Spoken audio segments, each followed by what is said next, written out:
Welcome into a newest edition of the Holt Naylor Show. I'm excited about this. This is a former teammate, Bruce Bivens, team captain, everything in between. Now, Director of Player Development, Bruce Bivens. Welcome to the show, man. Hey, man. I'm glad to be here, man.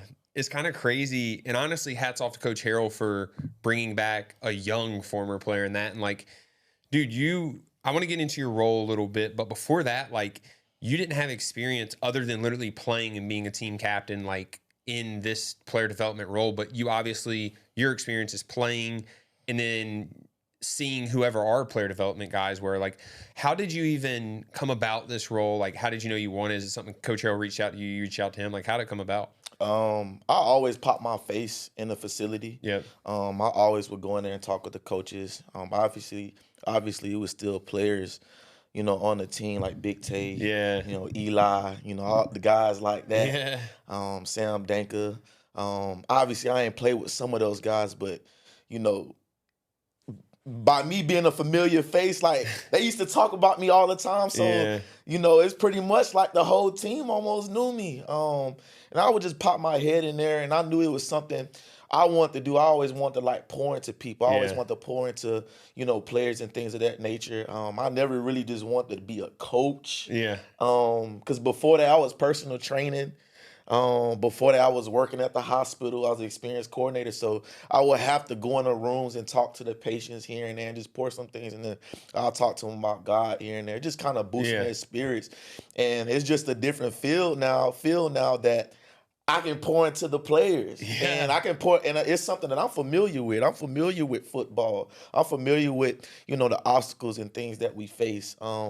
But how this came about, one day I was sitting in the office talking to Butters, trying to find me a job or just trying to find me something that, I can kind of make a career, not just a temporary job. I want to start my career doing something I like to do. I was like, man, because Butters was the director of player development at the time. And I was like, man, if they made an assistant role for your job, I'd definitely do it. This is something that I would want. Because it was a perfect mixture of everything. Because I was the behavior support specialist at Walcoats Elementary. Okay. And I just seen how I affected, the young kids, and the football players, realistically, they like kids. Yeah. You getting weaned off from your parents doing everything for you. And realistically, football, we do a lot of things for them too. But now you got an opportunity to prepare them for the real world. And I told Butters, I said, man, I would love to have a job like this. And I just remember Coach Harrell, he will always text me and check up on me. Hey, Bruce, how you doing? Yeah, you knew how we felt about coaches. I'm talking to you. Oh, we knew how we felt about coaches when we was players. We was always a little sketchy about them. I'm just being honest. We almost felt like we couldn't. But Coach Harrell, he always he always was kind of real with me. Yeah. Yeah, he was always real with me, and he would check up on me. Hey, Bruce, how you doing? And I just remember when he took over, as interim head coach, and I would just always tell him congratulations, on the wins that he would get, and just trying to pump him up a little bit, because I'm a hype guy. That was my coach. He didn't do me wrong, so I just remember hitting him up after the NC State game. I said, congratulations, Coach Harrell. That's big. Not too many people can step up as a head coach and do that. Sure. Guys rallying behind this coach, and he's a player's coach. He really love the players, and the players see that. And I just remember before that, Butters was like, hey, Bruce, would you be, because, he's kind of transitioned. He's still on the staff, but, coaching now. He was like, hey, Bruce, how would you like to, fill in this role? I said, I love it. So I came in, I talked to Coach Harrell. He said he'll get back with me. And after that NC State game, that same night, he asked me if I wanted the job. No way. I'm serious. He asked me if I wanted the job. And, I was so excited. Yeah, I was super excited. And I love the role. I love pouring into the players. It's a role. You got to wear many hats. Because you're dealing with other guys' lives. It's a lot of stuff at stake. So, I love it. I get to point to the players and give them what they need with the help of God, obviously, but I get to give them what they need, Get me fired up. No, for the people listening, this is exactly why Bruce was a 4-time team captain and now in this role, dude. So I know as a former player, and like I can speak for all the former players that played with you, and then like probably the guys before too, is just like having someone in there who's been there, who knows like what the culture is, and like not that the culture was always good when you were there too. Like when we were there, like we had to build. You've seen what bad is. You were there in 21 when we finally flipped the program. Like, dude, I will still remember when they told us that the military bowl like was canceled. Like being in that room, I can remember your face for some reason. I don't know why, but like your face is like in that meeting room. I remember exactly how it was, and I just remember thinking like, because at that point I knew I was coming back for another year. Just like the pain of like, dang, like you, Sean Bate, like the guys who really grinded to get it there, like that y'all couldn't play in that game, and like, but now you're a part of the program again is just so cool to not just me but everyone, of just like, you know what it's like, you know what it's like bad, you know what it's like good, and now you get to, you know, pour that to young guys. Yeah. And I tell them that a lot. You got to think about it. I didn't really have a winning season to my last season. Yeah. And then we didn't get to play Yeah. in the military bowl. But I always was a guy, and I don't say this pridefully, but I really don't like giving up. The Bible say better is the end of a thing than the beginning in Ecclesiastes. Yeah. Better is the end of a thing than the beginning. I was always a guy to just kind of trust the process and see things through. And we made it to a bowl game, and a lot of people remember that season. I'm talking about in the community, like a lot of people remember me, remember that team. Like it's a guy doing my fence right now. Hey man, what year did you play? I said 2017 to 2021. Oh yeah, man, I remember. Y'all was like, and it's exciting. They remember that, like they will recall that. Yeah, y'all made it to the military bowl and things like that. But it's the stuff that went into that. 100%. It's the stuff that went into that. It's not about, oh yeah, okay, we checked the box, we went to a bowl game. Like, no, it's the stuff that went into that. It's about all the tears and all the blood, the blood and sweat and tears, the sacrifice. Like it's the stuff that went into it. It's not about just going to a bowl game and getting a moral victory because we went and basically they didn't want to play. We knew what was up. Yeah. We was about to beat them. But I got an opportunity to tell the guys, like, man, don't be so quick to hop in the transfer portal when things not going your way. Don't be so quick to, be quick-tempered about stuff not going your way. Just trust the process. We was able to see it through it. And then even when I left, you knew I would pop my head in the locker room. And, man, it's just amazing to see the upside of the program now. And now the program is in great hands with Coach Harold. He's a player's coach. He really cares about the players. Like, when we have recruits and when we talk to families and stuff, like I tell them, like, I used to wonder what went on in those staff meetings, and I believe you did too. Oh yeah. You know how we was in the locker room. We about to talk and, we finna try to figure out what's going on up in there. But I have an opportunity to sit in those meetings, man. Coach Harold really care about the players. And I'm not just saying that, like, y'all can trust me with this. He really care about the players. Like, for some players to rally around a coach that never been a head coach before. And just sit in those staff meetings, man, it's amazing, man. It's really amazing. Dude, you got me fired up right now. I'm excited. I want to play football right now.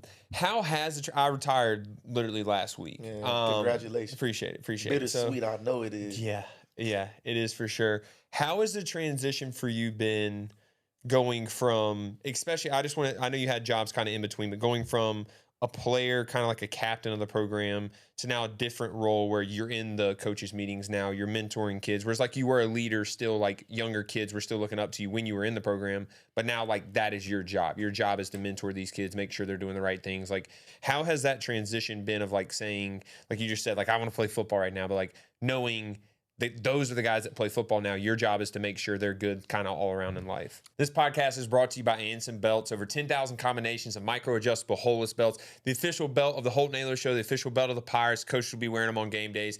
They got the Jolly Roger. They got purple belts. You can mix and match. They got American flag, all sorts of leather, business casual, anything you need as a belt. They're the company to go with. ECU alum owned. David and his team are amazing. Make sure you go check out them at ansonbelts.com. I definitely had to shift my mentality a little bit, but not too much, because I like for them to feed off of me. For sure. I like to give them the perspective I had. Because I wasn't a guy that really got in trouble. I kept the main thing the main Yeah, thing. you did. We knew how it was in Yeah, college. no, We 100%. had fun. We did the things that college student athletes did, but man, like we kept our priorities straight and look at where we at now. And I don't say that pridefully or anything like that. Obviously with the help of God, like God first and Yep. everything, Jesus. But I'm telling you, with the help of God, like look where we at now by doing those things. So I try to use my lifestyle. I try to use, the things that I've did to get where I'm at, and I just try to pour that into them. I try to instill that mentality. But sometimes I have to scoop down to that level and be a little bit more personable with them and try to shift their perspective. Like, look, I remember how that felt. I remember how it felt to go through all those training sessions in that hot sun, the humidity, sweating like crazy. As soon as you walk outside, Oh yeah. drenched in sweat. When you come melting. in, cleats, man, come on, feet burning. Yeah. But I just try to give them a perspective change. Like, look, man, this is for the long run. Even if things don't turn out the way you want it to right there in the moment. But at the end of the day, you're going to have an opportunity after football. Yeah. You got your school paid for the guys that are on scholarship. And even the guys that's not, like you have an opportunity to get your school paid for. Like, Yeah. So it's always something to kind of look forward to, For sure. I think, I know you're going to be year-round football still. I know you're in those meeting rooms. Like, I just know how you are. Like, are you around it? Like, on the practice field? Like, when you go out there, like, what is your role? Are you just trying to, like, hey, check this out next time? Like, what is your role there? Really, I'm just on the outskirts. I'm really like the hype guy, to be honest. Okay. I just be running around hyping guys up. Like, if I see somebody get hit, I might... You got to pull for the offense, too, though. Right, I pull for the offense, too. Like, I like Yannick. I like our receivers now. Yeah. I like our quarterback. I like all the positions. Like I'm gonna say something to somebody. Like Sure. Even though I'm a defensive guy, I hope you know that. Yeah. But I'm gonna pull for everybody. So I might go on the defensive side, one day, and I'm gonna go on the offensive side one day. But I like seeing physical football too. Yeah. Obviously, you played here, like we said, many a times. Do you think, like, you're just a passionate guy in general? Like, whatever you do, you're going to be passionate. Just me knowing you personally and doing that. Do you think I'm trying to think how to word this. Like, you playing at ECU, you being an ECU alumni, how much more does it mean to you that, like, Coach Harrell was your position coach? Like, he was your defensive coordinator. Now he's the head coach. Like, you're at your school with your coach. Like, how much does that mean to you? It's a full circle moment because, as a player, like, we just living in the moment and we don't really realize how blessed we really was. Yeah. And it's like now I'm just sitting back thinking like, oh man, I'm really the director of player development. That's crazy. At the school I played football at, and I was a decent player and again, I don't say that stuff properly. And people around here like know who I am, and it's kind of like, even some of the coaches on the coaching staff, like some of them coach me. Yeah. And it's just a full circle moment. It's like it's really a true blessing from God. It's really a true blessing for God. That's all I can really say. No, for sure. It's really a true. Well, let's talk about God. that, your relationship with God, because you've always had a good relationship with God. I feel like just from time knowing you and stuff. How has that grown? Like, because everything hasn't always been easy. Like, I mean, the transition of outside of football retiring, like that's something I'm going through right now. We've seen tons of teammates do it. Like, it's not easy. Like, it can be, you can still be happy and clearly like we are and stuff, but there's also going to be like lulls in it. There was lulls when we were trying to flip the program. Like, there was tough times. Like, how do you keep your relationship with God like steady? You know what I mean? Because it's easy when stuff goes bad to just not, and then it's easy when things go great to be like, God is great. You know what I mean? So like, how do you manage that? Really, I can go back to kind of where it started for me. When I was in college, like, I thought I had an idea of God. Like, I knew, there was a higher power. And I knew, that we here. Like, if you look at, like, I'm a human being. Like, I had to get here somehow. And somebody created me. But, once I transitioned from playing football, like, I really went to, like, a downstate with myself. And I came across some people through a teammate, DJ Ford, met my pastor. My pastor poured into me. Like I just remember being a little depressed. Oh, you know what's up, Oh, man. for sure, Like, dude. Yeah. I just remember feeling a little down, and I just remember, when I was struggling a little bit, and I just remember like, man, all I had was God. Like I Yeah. just feel like it was a rug pulled from under me, and I had no choice. It's like God funneled me in to just seek Him, and I was just seeking Him. I was just seeking to seek ye first the kingdom of God and Yep. all His righteousness, and all these things shall be added unto you.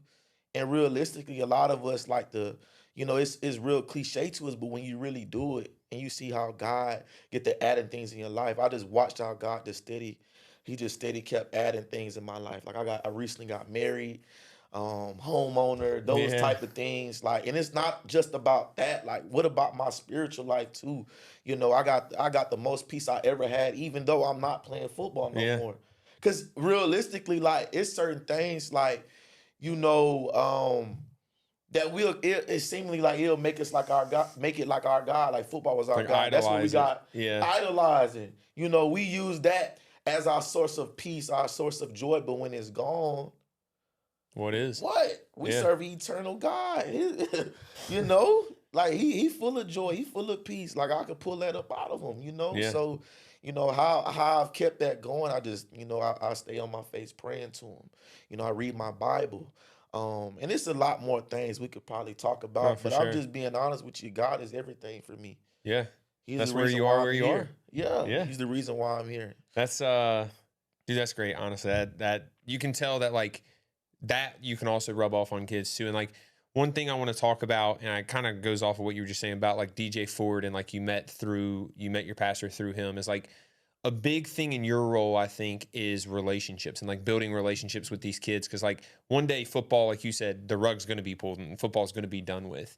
And these guys are in positions, and I'm saying this because I've realized it now. I'm entering the business world of like, you have an opportunity while playing football at ECU to meet so many people and introduce yourself and get into the community. And that's kind of like your role, is to get these guys in the community and let them meet people. Like, I just think that is so important for people to do that. And when you're in college, though, you don't realize that. Like, I never realized that.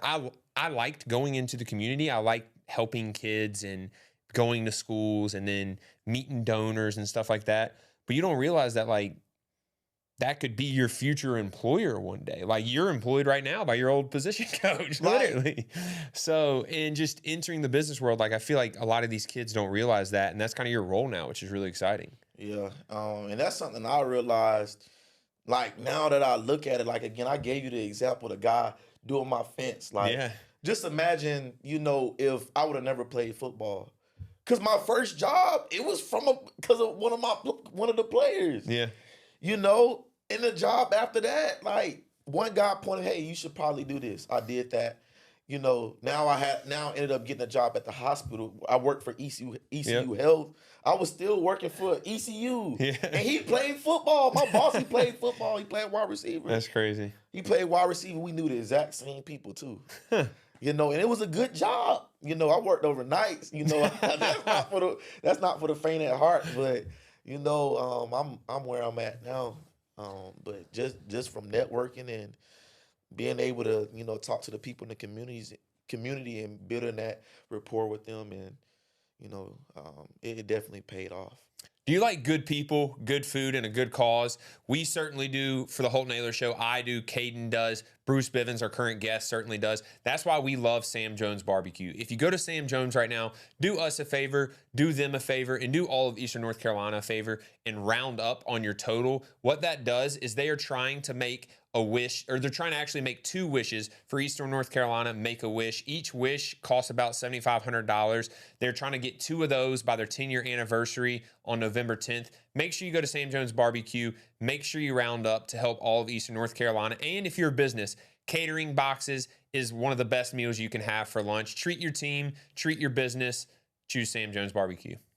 You mentioned talking to recruits' parents, and you can feel the passion. Anyone watching this can feel the passion that you have for ECU. You feel the passion you have for Coach Harrell.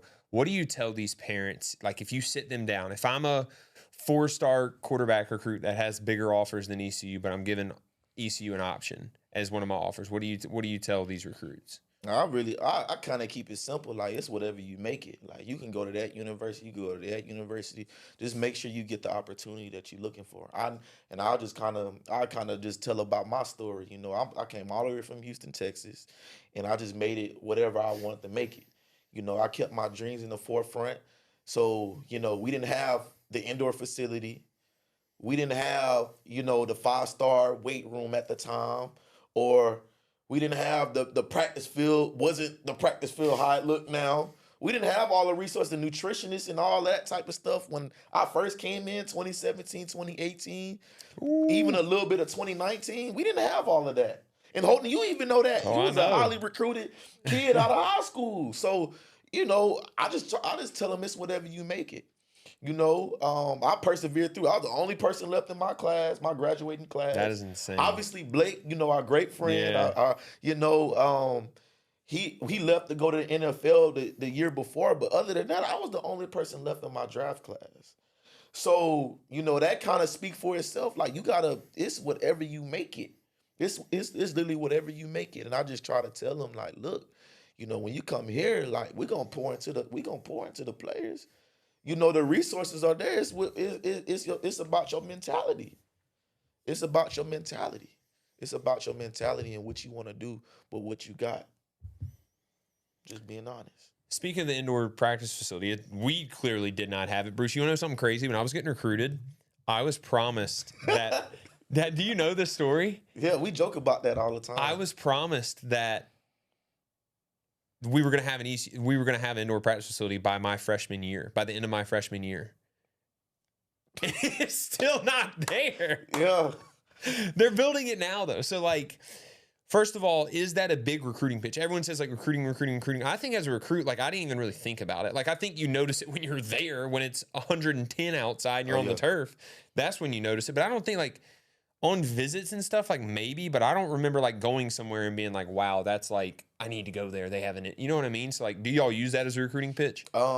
It is now because they sure actually broke ground for it. You know, you seeing stuff getting cleared. I'm like, man, I didn't even know that much space was right there. Yeah. Because we've been seeing it sit there for so long. Like, Yeah. especially when we hear about, hey, there's gonna be a indoor facility. But you don't really realize you actually need it until you're a player. Yeah. But it definitely do help because you think about all the Power 5 programs. Yeah. Like, they got indoor facilities. And our facilities, like, everything's starting to turn around. Look at our weight room. Look at our training room. Look at the fields out. Like, you know, it is a great recruiting pitch. And yeah, cut that out. Yeah. That is a great recruiting pitch. And we definitely use that. We use that for recruiting. That gets me pumped up. I'm a little jealous, but at the same time, like, those days in the summer, dude, were like, looking back now, it sounds insane to say, but like, those are some of the funnest times, like, memory, not in the moment, because it sucked for sure. Yeah. But like, looking back, I'm like, you know what? Like, I'm glad we got the program to a point where now we can get an indoor facility. And like, we were kind of part of flipping that. Let's go back to the playing days. Let's track back a little bit of getting recruited by Coach Mo, Coach Houston coming in, having to re-buy into a new program, and then having to pretty much get other guys once we bought in. Like, I remember there was a time where, like, we were bought in. There was a core, like, 10 guys who bought into, like, the new, like, all right, we're going to do this the right way. We're going to get it flipped. But the rest of the team was like, not the rest of the team, not saying in a bad way, but like, there was a time where we had to get more guys bought in to flip the program. Like, what is your memories of that? Like, favorite memories, worst memories, or just like good stories? Man, it's so many. I'm just being honest with you. It's so many. But I just remember, like, just generally speaking, like, how, you know, we would have those little meetings to the side. We would go into a team room or something like that. Hey, guys, let's meet. Like, the guys that's leaders on the team, like, let's meet and talk about this. Or we'll address the whole team after practice or something like that. Hey, team meeting, you know, you knew how it was. And we'll just try to get everybody on board because obviously from the jump, when you about to change is not comfortable. At all. It's something that's not comfortable. A lot of guys, you know, the mentality would be like, man, like, nobody want to do something that's uncomfortable. But we knew we had a long-term view of this thing. Like, we knew what it would take, and just trying to get those guys to buy in, like, it was a little rough. It was tough. It was some. I'm saying a little, but it was tough. But you know, those guys eventually bought in, and some of those guys that weeded themselves out as well Yeah. too. And man, I just remember those tough times. We'd be in the locker room. Um, you know, we'd be joking around, but then there would be a lot of stuff going on too. You Yeah. know, a lot of bumping heads and things like that. But man, it got straightened out. It definitely got straightened out. When you see like the culture of when you left, if we finally got to like a winning culture, we knew everyone in the locker room loved ECU, was committed to winning, and was committed to the future of ECU. And then you see the locker room now. Like, is there a lot of similarities? Everyone says like the transfer portal change, NIL changed things in the locker room. I don't think so. I think kids are kids. Did it change things? Yes, but like kids are still going to be kids. People are still going to be committed to like a common goal. And when that happens, there's something special. Is that the same thing with the locker room now? Yeah, I believe so. Obviously, you're gonna have those guys that, hey, I'm about to get in the transfer portal and leave. That's every year, every team. You're gonna get that, but I believe these group of guys, like they're bought in. You know, they're ready to go to war with each other. So you know, I definitely can see the carryover from the last couple of years. Let's go. Yeah. All right, Bruce. Appreciate you for joining, brother. Man, no problem, man. Thanks for having me. Sir.